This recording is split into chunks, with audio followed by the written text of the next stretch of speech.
The day was April 11th, 2025. It was late afternoon around 5:30 p.m. The Ohio Turnpike hummed with the usual flow of traffic. But this ordinary day was about to take a dark turn. A car driven by a man from Michigan suddenly crashed. The reasons for the crash were not immediately clear. It was just another incident on a busy highway, or so it seemed at first. Little did anyone know, this was the spark. The beginning of a terrifying chain of events.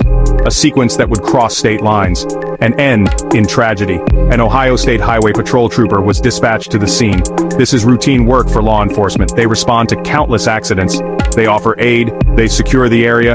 This trooper, like any other, approached the situation expecting to manage a typical crash site. He was there to investigate, to ensure public safety. He had no idea what awaited him. The man involved in the crash was not just any motorist. He was a powder keg, ready to explode. The trooper was walking into a volatile situation. The trooper arrived, lights flashing, a symbol of order. He began his assessment of the single vehicle accident. The driver, however, was ambulatory. The trooper began to engage with the driver, the man from Michigan. He was asked to comply with standard instructions. These are commands given for safety, for order. But the driver was not receptive. He became aggressive. His words turned sharp, his posture menacing. This was no longer a simple accident investigation. It was escalating, quickly. The trooper, trained for confrontation, likely tried to de-escalate, to maintain control. But this individual seemed beyond reason. His agitation was palpable. The suspect refused to follow commands. He grew increasingly belligerent. He started making threats, direct threats against the trooper. The officer was now facing a hostile individual, a person who was clearly not going to cooperate. The situation was becoming dangerous. The trooper had to make decisions, fast. How to subdue this man, how to protect himself and the public. The roadside encounter was turning into a battle of wills, a battle that was about to turn physical. The suspect's anger was a raw, untamed force. The trooper, sensing the imminent danger, attempted to deploy his taser, a tool designed to incapacitate, to gain compliance without lethal force. But the taser was ineffective. It failed to stop the suspect. This failure emboldened the man. He saw an opening, a moment of perceived weakness.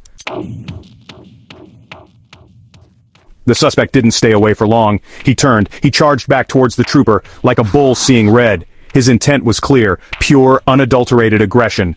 The trooper braced for impact, but the ferocity of the attack was overwhelming. The suspect, fueled by an unknown rage, physically assaulted the officer. He overpowered him. He managed to pin the trooper to the ground. A shocking turn of events. The enforcer of the law, now a victim of a brutal attack. This was a fight for survival. The suspect climbed on top of the pinned trooper, dominating him, controlling him.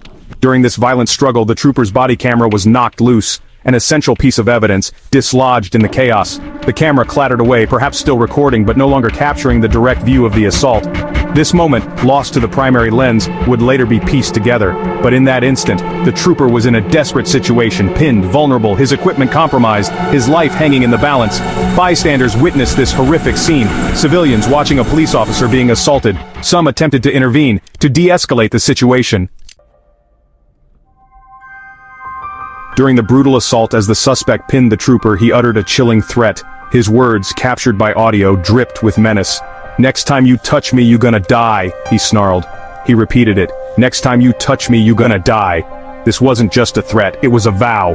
A declaration of lethal intent. It revealed the depth of his rage, the sheer disregard for authority, the willingness to escalate to the ultimate violence. These words would hang heavy in the air. A stark warning. Imagine the trooper, pinned, hearing those words. The cold finality in the suspect's voice. It's a moment that would sear itself into memory.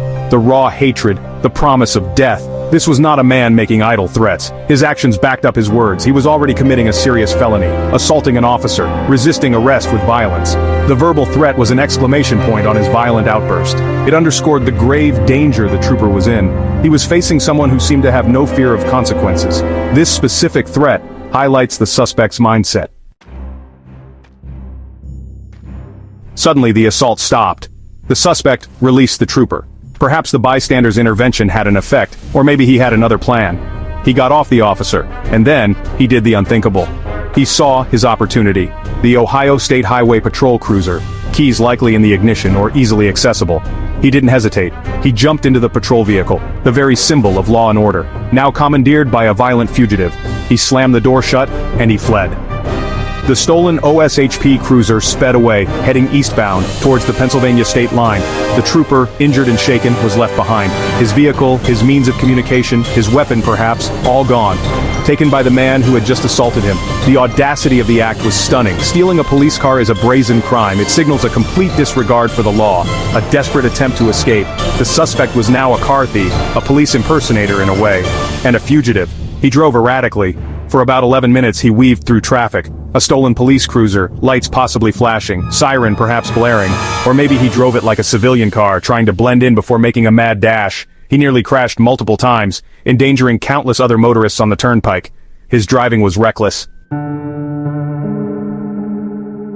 As he sped down the highway in the stolen cruiser, the suspect wasn't silent. Audio from inside the patrol car captured his voice. He was speaking to himself, or perhaps to some unseen entity. His words were not those of a calculated fugitive. They were bizarre, incoherent. He was recorded saying, "Hey car, I rebuke anything that gets behind me. I rebuke anything that's in front of me." A strange incantation, a desperate plea to an inanimate object, or a delusional command to the universe. These ramblings offer a disturbing window into his mental state. I rebuke anything that gets behind me.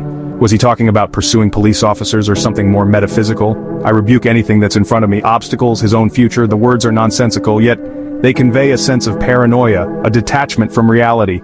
He wasn't just fleeing, he was in his own world, a world where he could command a car to repel threats, a world where his words held power over his pursuers. This incoherent speech adds another layer to the already chaotic situation. It suggests he wasn't thinking rationally. His actions were driven by something other than logic, fear perhaps. Word spread quickly. A stolen Ohio State Highway Patrol cruiser, heading east, towards Pennsylvania. The Pennsylvania State Police were notified. They were ready. They picked up the pursuit. The chase crossed state lines. Now, it was the Pennsylvania State Police's responsibility to stop this dangerous fugitive.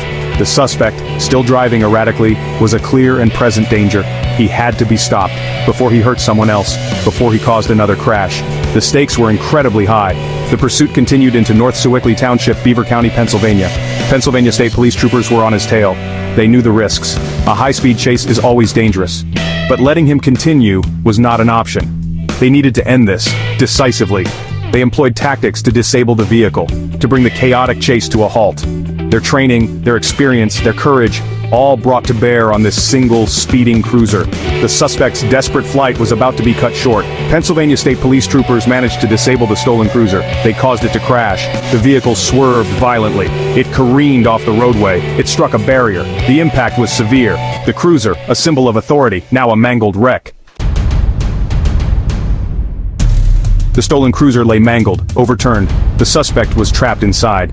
Pennsylvania State Police troopers approached cautiously, their goal to remove him from the wreckage, to take him into custody, but the suspect was not done fighting. Even trapped, even after a violent crash, he continued to resist. He engaged in another physical altercation with the troopers. He fought them as they tried to pull him free.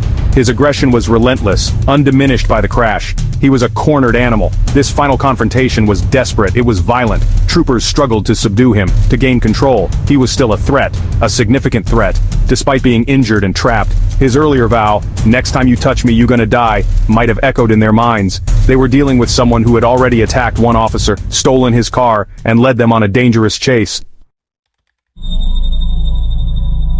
The suspect was later identified. He was a resident of Michigan. His identity was initially withheld, standard procedure, pending notification of his next of kin. But as details emerged, a troubling picture began to form. This was not his first encounter with violence, or with the law. He had a history, a significant history of violent offenses. This wasn't just a random act of madness, it was perhaps the culmination of a pattern, a life marked by aggression and crime. His past included pleading guilty to 9 home invasion charges in 2012. 9. That's a serious criminal record. It speaks to a disregard for others' safety, for their property, for the law itself. This background adds context to his actions on April 11th, his willingness to assault an officer, to steal a cruiser, to engage in a high-speed, multi-state pursuit. It suggests a man capable of extreme measures, a man who had crossed lines before, and was willing to cross them again. His violent past cast a long shadow over the day's tragic events.